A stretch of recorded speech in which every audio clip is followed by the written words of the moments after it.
"You're not needed here," the land office manager said, blocking the doorway with both hands flat on the frame, as though the building itself required protecting from her. "The company doesn't put women on the records staff. Come back with a letter from your guardian." Mabel Corrigan set her traveling case down on the boardwalk step, smoothed her coat against the October wind coming off the mountains, and met his eyes without flinching. "I have a letter of appointment signed by Mr. Duncan Spare on company letterhead, dated the 14th of September, she said. "I've been 4 days on trains and 1 day on a stagecoach that nearly lost a wheel in the Kootenai Pass. I've eaten twice, now step aside." She was through the door before he decided whether to stop her. She had nothing. She had left Kamloops with a carpet bag, a set of ledgers she had memorized by necessity, and the particular kind of resolve that forms in a person who has already watched everything she trusted get taken through paperwork. She was not going to be afraid of a man with a loud voice and a mediocre mustache standing in front of a land office store. If you've ever had to start over in a place where no one knew you yet, armed with nothing but the truth and enough stubbornness to see where it led, this story is for you. Stay until the end. Drop a comment telling me where you're watching from. I want to see how far this story travels. Silverton in October 1888 was a town that hadn't decided yet what it intended to become. It sat in a fold of the Kootenai Valley, with mountains rising so steeply on either side that the sun didn't clear the eastern ridge until nearly 10 in the morning, and the western ridge swallowed it again by 4 in the afternoon. The main street was 2 rows of timber frame buildings facing each other across a road that turned to gray mud when it rained and froze solid overnight into ruts deep enough to swallow a boot heel. At the eastern end, a smelter operation ran day and night, sending up a low metallic haze that coated everything with fine gray dust. The Spear and Associates Land and Claims Office occupied the second floor of the only brick building on the main street. The brick told Mabel everything she needed to know about where the money in Silverton was concentrating. The manager's name was Rufus Grady, and he made his position on her presence clear within the first 5 minutes. He was a heavy-set man in his 40s, with the expression of someone who had spent years deciding who was allowed through which doors and did not intend to stop now. He showed her the records room with the specific energy of a man who expected her to be overwhelmed by it and leave. She looked around the room. Boxes of claim documents stacked without any system she could identify. Ledger books from different years shelved out of sequence. A stack of employment contracts being used as a surface for a coffee tin that had left a ring stain on the top document. Beneath the contracts, visible at the corner, a sheaf of survey maps folded the wrong way and creased through the legend. She asked how long it had been organized like this. Grady made a sound that wasn't quite an answer. She unpinned her coat, set it over the back of the chair, and began. She had learned records management from her father, who had kept the accounts for their family's mining claim in Kamloops, with the care of a man who understood that paper was the only thing standing between what you owned and what someone else could say you had agreed to. He had been meticulous. He had been honest. He had also trusted a partnership agreement, drafted by a lawyer named Fenton who had used the phrase operational restructuring to describe a clause that transferred surface rights to a holding company the moment the claim partnership failed to meet a production threshold. A threshold, as she understood it now, deliberately set above what the seam could produce. Her father had died in the 3rd year of the legal proceedings. The family's claim was absorbed by a mineral interest that sold it 2 years later for 9 times what they had paid. Fenton had opened a practice in Victoria. Mabel had learned to read every line of every document placed in front of her. She had learned to look for the thing that was almost there, but not quite. The clause that meant something different from what the surrounding language suggested. She had not taken the position in Silverton because it was comfortable. She had taken it because it was the kind of place where the thing she knew how to look for was likely to be found. She worked until dark on the first evening, sorting by year and claim number, building a basic index from nothing. When she stopped, she had organized perhaps a quarter of the room. She had also found 3 employment contracts in which a standard clause granting the company access to a worker's registered homestead land was written in language considerably more comprehensive than the heading suggested. She was not certain yet. She put the contracts in a separate stack and went to find supper. The boarding house where she had been assigned a room was run by a woman named Pearl Oakes, who was somewhere in her 60s, and had the manner of someone who had outlasted several difficult situations and was not impressed by new ones. She served supper at 6 sharp, asked no unnecessary questions, and poured coffee without being asked. There were 6 other boarders at the long table.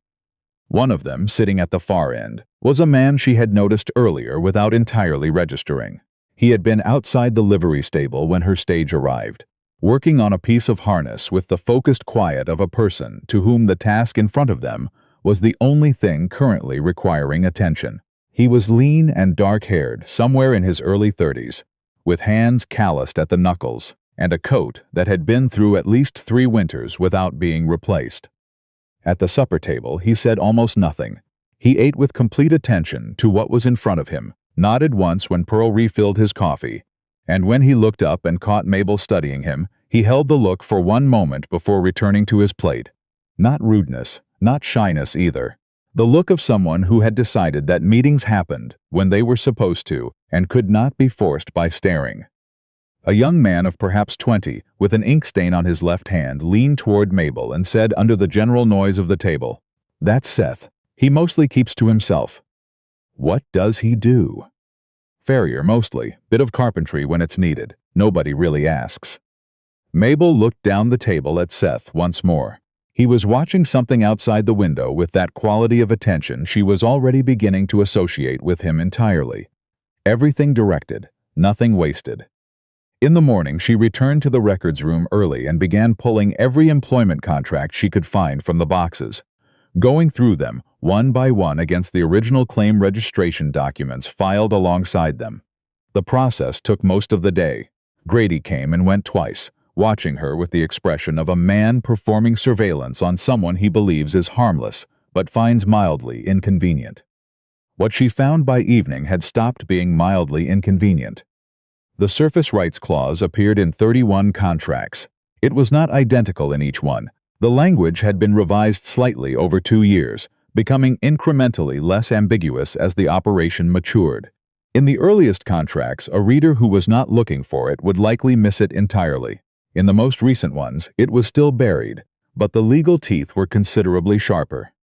The clause transferred surface rights to a numbered company in the event that the employee's homestead registration lapsed for non-payment of the annual fee, an administrative requirement that most miners in the region did not know existed, because it had been introduced by the Provincial Land Office only 3 years prior, and the notice had been distributed through municipal offices that several smaller valley communities did not reliably receive correspondence from. In other words, the company had drafted contracts that would allow it to absorb surface rights to workers' homestead land. Through an obscure administrative lapse, the workers had no idea they were at risk of triggering. 31 contracts, land parcels scattered across the northern valley, and beneath the surface rights of every one of those parcels, according to the geological survey maps she had also found in the disordered boxes, was a silver-bearing seam. She was still sitting with the contracts spread across the table when she heard footsteps in the outer room and looked up. Seth was standing in the doorway, not leaning on the frame, not announcing himself. Simply stopped in the particular way of a man who has decided to be somewhere and is therefore there. "Working late," he said. "The records are a larger problem than I understood."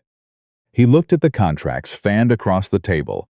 She watched his eyes move across them with the kind of recognition that does not come from casual interest. "When were these last reviewed by anyone?" she asked. He was quiet for a moment. "Before Grady took over the records side," he said. "About 2 years ago." "What changed 2 years ago?" He looked at her. The lamp threw long shadows across the room, and she could not read his expression clearly, but she had the distinct impression that he was calculating something, not coldly, but in the deliberate way of a person deciding how much a situation could hold. "Things changed," he said. "That's not an answer." "No," he agreed, "it isn't." He looked at the contracts once more.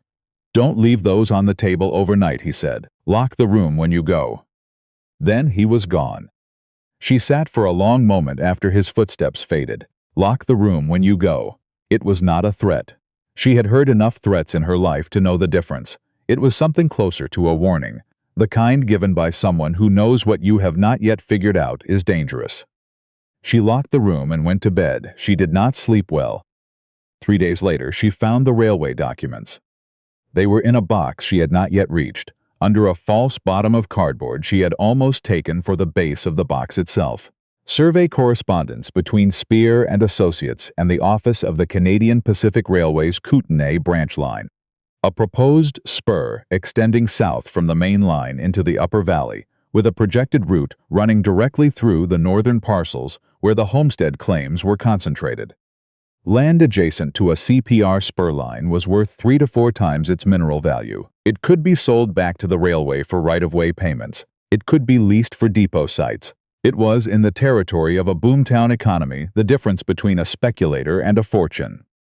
Spear was not acquiring mineral rights. He was assembling a land corridor for a railway that had not yet been publicly announced, using employment contracts that would trigger surface right transfers through an administrative mechanism most workers had no idea existed. Mabel sat back from the table and looked at what she had laid out. Her hands were very still on the papers. She had seen this before, not in exact form, but in spirit. The mechanism of a thing that looked like one thing from the outside and was entirely something else from inside, where the paper told the truth in a language that required knowing what you were reading. She found Seth at the livery stable the next morning. He was cooling a horseshoe in a bucket of water, working with the same economy of motion she had come to recognize as simply the way he moved through the world. Nothing performed, everything directed. "I need to ask you something," she said. He set the tongs down and turned. "All right. Do you know the name Spear Land Holdings, registered in New Westminster?" Something in him went very still. Not the stillness of confusion, not the stillness of someone trying to remember. The stillness of someone who already knows exactly what is being referred to. "Where did you see that name?" he said. "In survey correspondence I found under a false bottom in one of the records boxes. There are 31 employment contracts that transfer surface rights to a numbered company on homestead laps. The numbered company traces to Spear Land Holdings, and there's CPR route correspondence showing a proposed spur line running directly through every one of those parcels." She watched his face. "Seth, if you know something about what's in those records, I need you to tell me." He picked up the bucket and set it aside. He looked at the mountains visible through the stable door for a moment. Then he looked back at her. "He's not stealing mining claims," Seth said quietly. "He's building a right-of-way assembly." She went very still. "You knew." "I've known about the CPR correspondence for 4 months. I found a copy in the provincial survey office in Nelson when I went to file a claim adjustment for a friend." 4 months, she said, "and you've said nothing."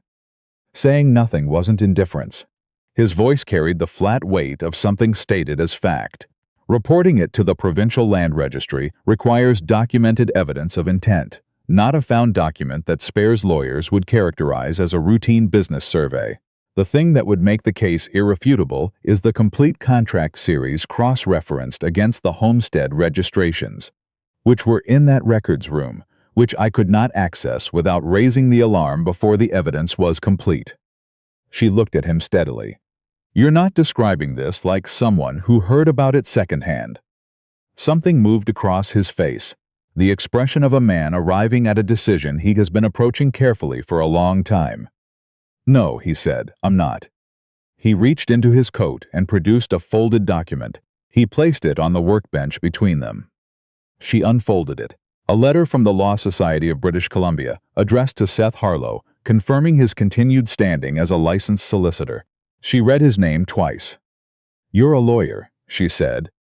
"Called to the bar in Toronto in 1882. I came back to Silverton in 1885. "Why Silverton?" He was quiet for a moment. "Because my father's claim is one of the 31. The silence that followed had considerable weight. "Your father's land is part of Spear's corridor," she said.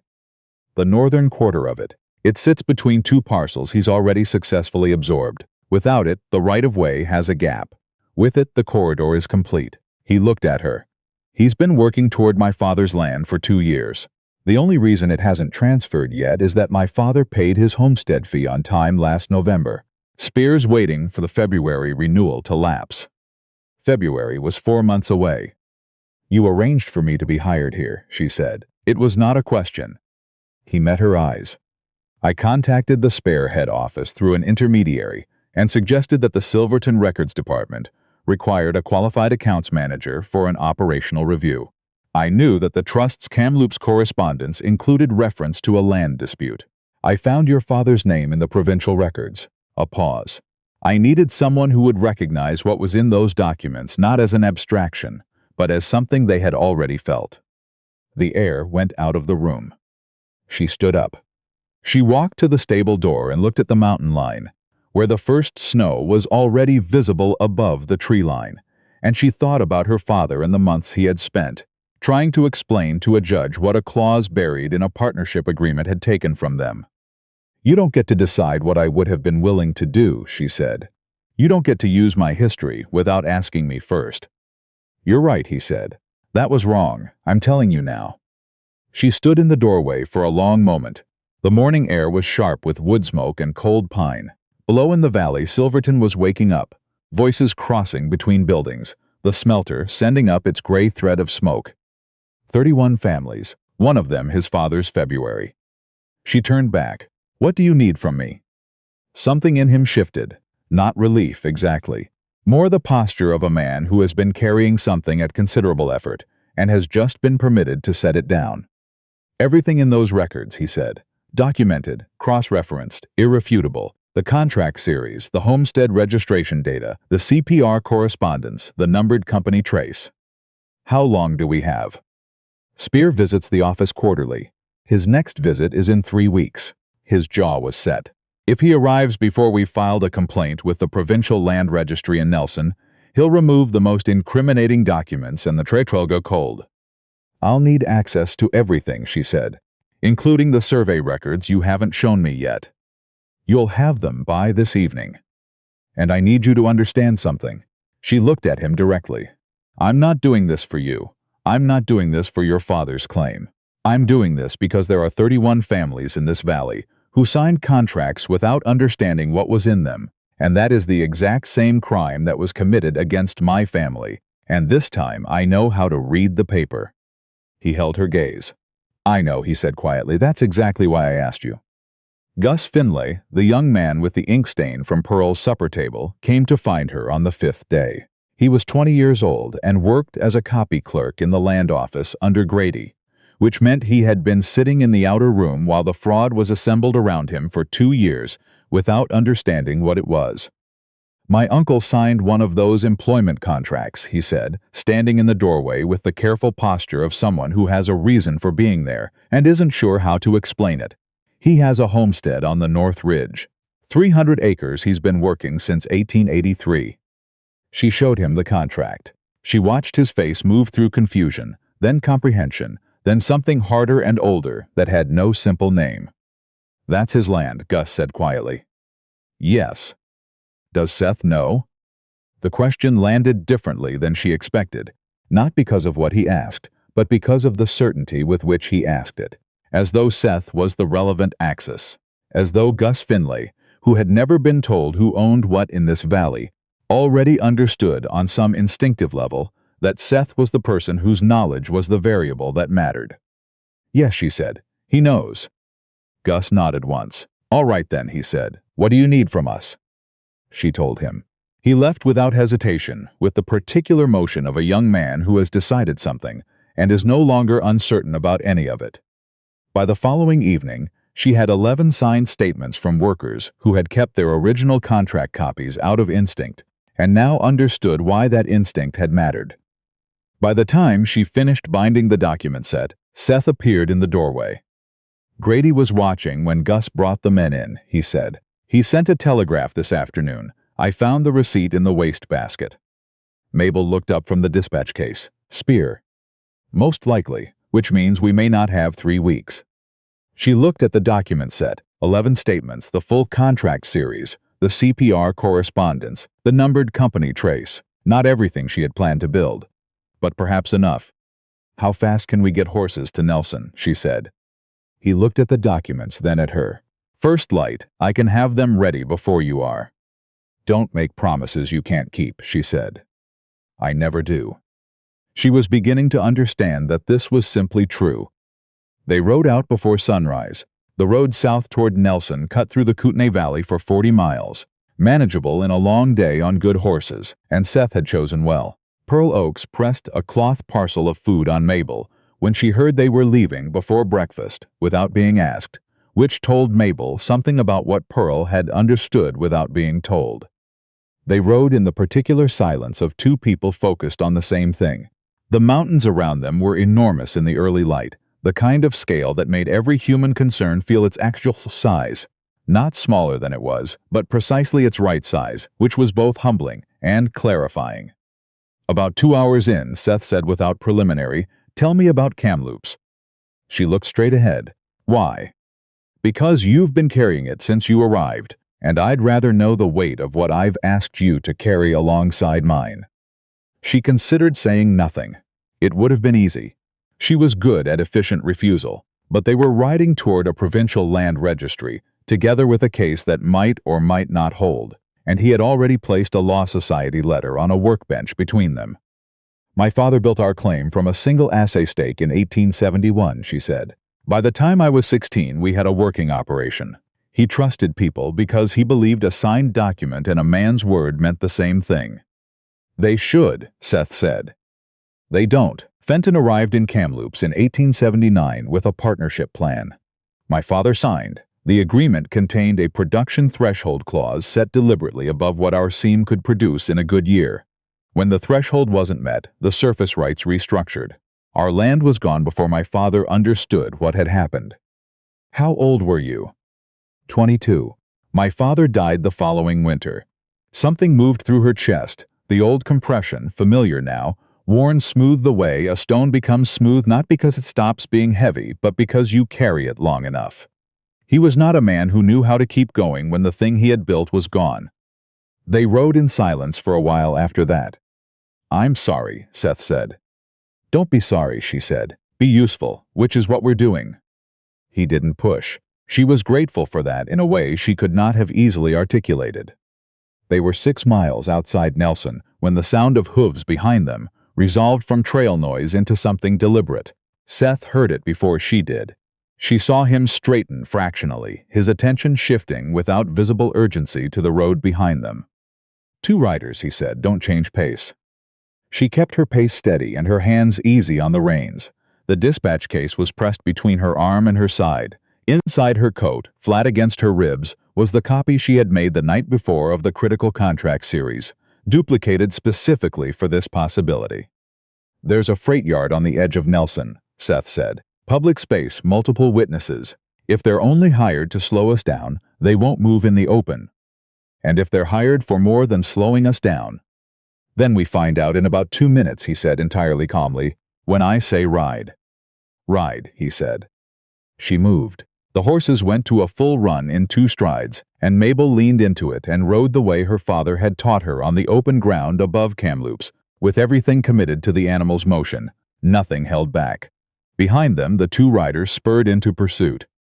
The freight yard came up fast.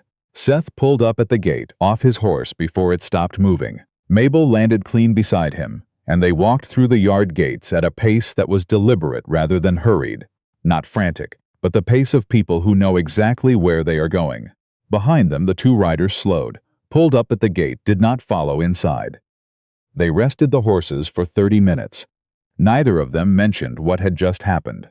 There was nothing to say about it that the situation had not already said. The Provincial Land Registry office in Nelson was a stone building on the administrative street, solid, deliberate, the architecture of a government that intended to outlast the boomtown around it. The clerk at the counter looked at Mabel's road-dusty coat and Seth's work-worn hands and made a preliminary assessment that was visible on his face. Seth placed his Law Society credentials on the counter before the assessment could complete itself. "I need to see the registrar this evening," Seth said. "We have a complaint under the Land Act regarding fraudulent surface right transfers affecting 31 registered homestead properties in the northern Kootenai Valley, a documented right-of-way assembly scheme connected to an unannounced CPR spur route, and evidence of deliberate misrepresentation in employment contracts spanning a 2-year period." He paused.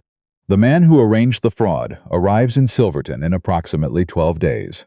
If the registrar reviews these documents tonight, he will be able to issue a provisional order freezing the affected parcels before Spear can move to cover the record.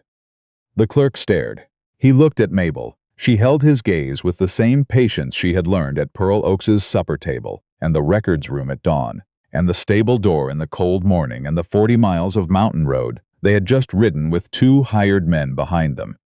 The clerk went to the back of the building. They waited. 8 minutes passed.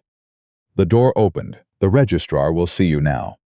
The registrar was a compact man in his 50s named Carmichael, not a dramatic man, simply one who had spent 30 years in provincial land administration and had the eyes of someone who could read the intent behind a document without being told what to look for. He looked at the contract series Mabel laid in front of him, with the expression of someone recognizing something they have seen the outline of before, and now finding it fully formed. He asked 4 questions, all of them precise. Mabel answered all 4 without hesitation, with specific document references. When she placed the CPR survey correspondence alongside the homestead parcel map, Carmichael sat back in his chair. He looked at the 2 documents together for a long time. "This is a deliberate right-of-way assembly," he said. It was not a question. "Yes, executed over 2 years through fraudulent employment contracts targeting homestead parcels with surface mineral rights and CPR adjacency. The corridor, when complete, connects the Northern Valley properties to the proposed spur route junction. The CPR has not publicly announced the spur. The parcel's value to the railway is 3 to 4 times their registered mineral value." The registrar read each of the 11 worker statements carefully. He did not rush through them. He read each name, each account, each figure. When he set the last one down, he was quiet for a moment.